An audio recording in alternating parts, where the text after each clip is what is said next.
cloistered halls of the University of Utah nearing its 100th anniversary year. Seems like an out-of-the-way spot to hunt us. Never mind those co-eds, fellas. I'm not talking about them. We're strictly concerned with the world of sport. And this is Bill Stern taking you over to the gymnasium where the athletes hang out.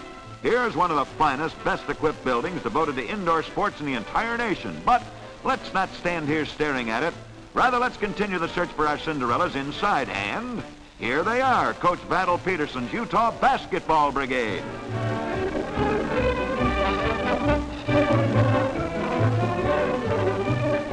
Hardly rated a chance even in their own Big Seven conference, the Utes started quietly, perfecting the fundamentals of the game.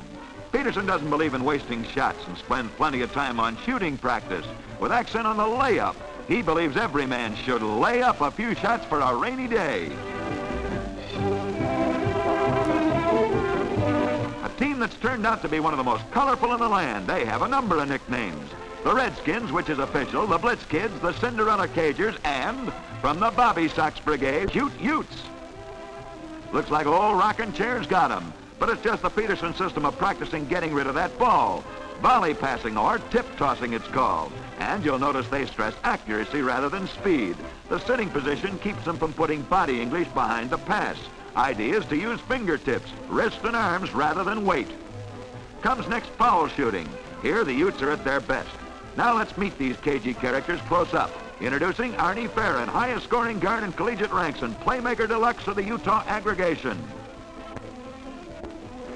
All-American center Vern Gardner, voted best all-around player at the National Invitational Tourney in New York. He's a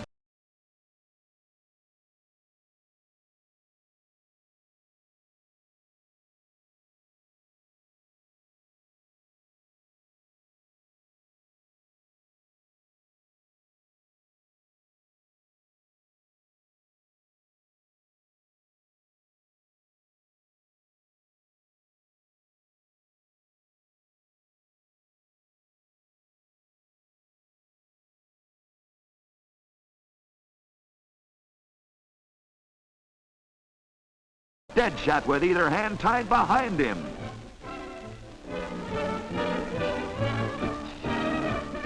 Forward, Leon Watson, a ball hawk who's on top of every play. He throws few shots away. Leon's light but a shifty swifty. Fred Widener, a real team player on both offense and defense. A guard who has to be guarded from any spot on the court. He's a hot shot. Wat Misaka, midget of the squad, one of the finest ball rustlers and floor players in the business. A Japanese-American. He served in the Pacific in Army intelligence, and that's the key to the kind of basketball he plays, intelligent. Lyman Clark, workhorse of the Utah squad, who plays either guard or forward. A dangerous Dan. His specialty is the long, high looper. They call him Lyman the Skyman. Dick Smoon, guard, a first-class play-breaker-upper and a set-shot artist who's known around the Rocky Mountain Loop as Tricky Dick. Now let's rally around the blackboard, boys, for a bit of skull practice with Professor Peterson. He first came into national prominence as a coach of his famous team of Blitz Kids back in 1943. All out west here, Pete's long been recognized as a great team builder, a keen student of the game. The old cage sage diagrams his plays and just get a load of the results in practice. From the center jump to the forward who gives it, an overhead tip toss right in there for the layup. Misaka starting the play from outside, man-for-man zone defense. The offensive team constantly on the move, keeping that ball in motion, looking for an opening that gives a good shot at the basket. Vern Gardner with the ball, flips it to Widener, right on the spot for a perfect layup. They handle that ball neat and sweet. Gardner's got the ball. He does a take the pin and hooks it in, and that, brother Cage fans, is what you call a team with a...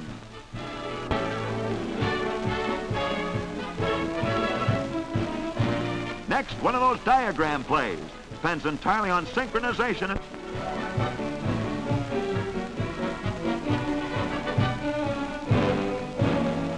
The snapper coming up.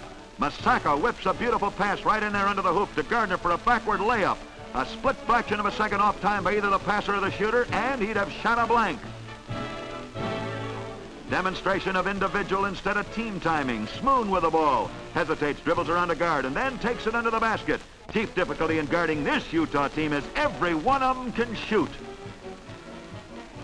Barron starting the play. Watch that deceptive backhand pass to Masaka. There it goes to Gardner, who just taps it over to Wiedner. Fred's pet is the one-hand set, a sort of shot put.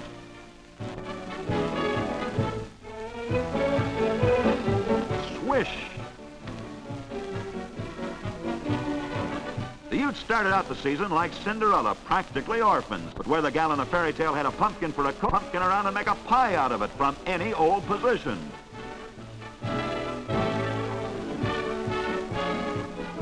Working it through the defense is the Utes' fort.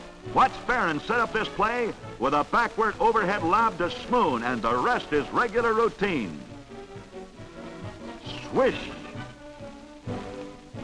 Outside the defense, it's Barron handling that ball. There's some of that backhanded business to Gardner. He gets rid of it quick to Clark. What makes this outfit click is not individual stars, but that old team play.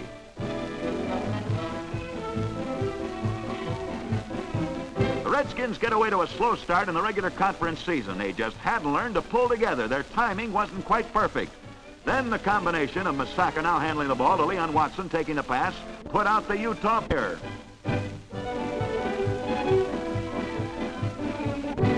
It's one thing to be good on the practice floor, quite another to rack them up against major competition. And I don't mind telling you, the opponents on their schedule didn't worry much about the team that was rated just a shade better than fair to middling.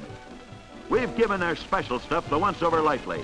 Now let's see how it clicks when the Redskins of the Rockies go on the basketball warpath.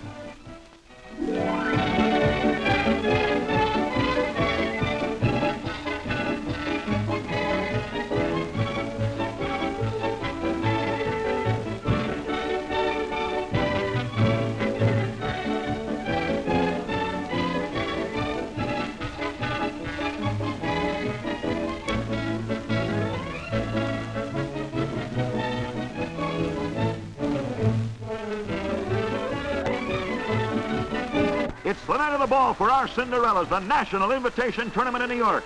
The dark-shirted roaring Wildcats of the University of Kentucky are overwhelming favorites. Colorful Kentuckians carry the attack to the Utah goal. Utes strike right back, moving with precision and superb passing. There's one to Barron, and he doesn't waste that shot.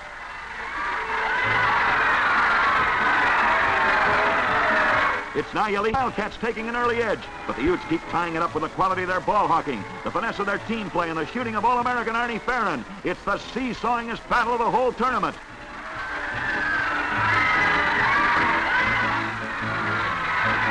Gardner's the blonde bombshell of this battle. He passes to Farron, who whips it over to Wiedner, and it's two more on the scoreboard as Utah leads 27-21 at the half. Second half, it's Gardner who gets the jump, and the Redskins are whooping it up again.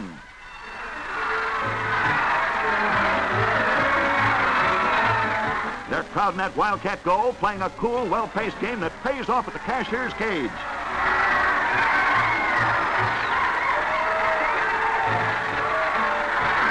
Looks bad for Kentucky. One of the few times in the season the Wildcats have trailed. There are no pushovers and stay right in there fighting, but they're missing shots.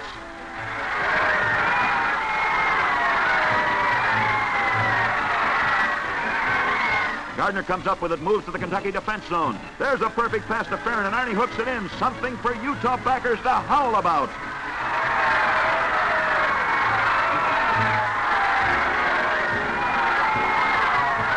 Throughout the entire game, Vern Gardner displays the stuff that makes him the sports writer's choice for most valuable player.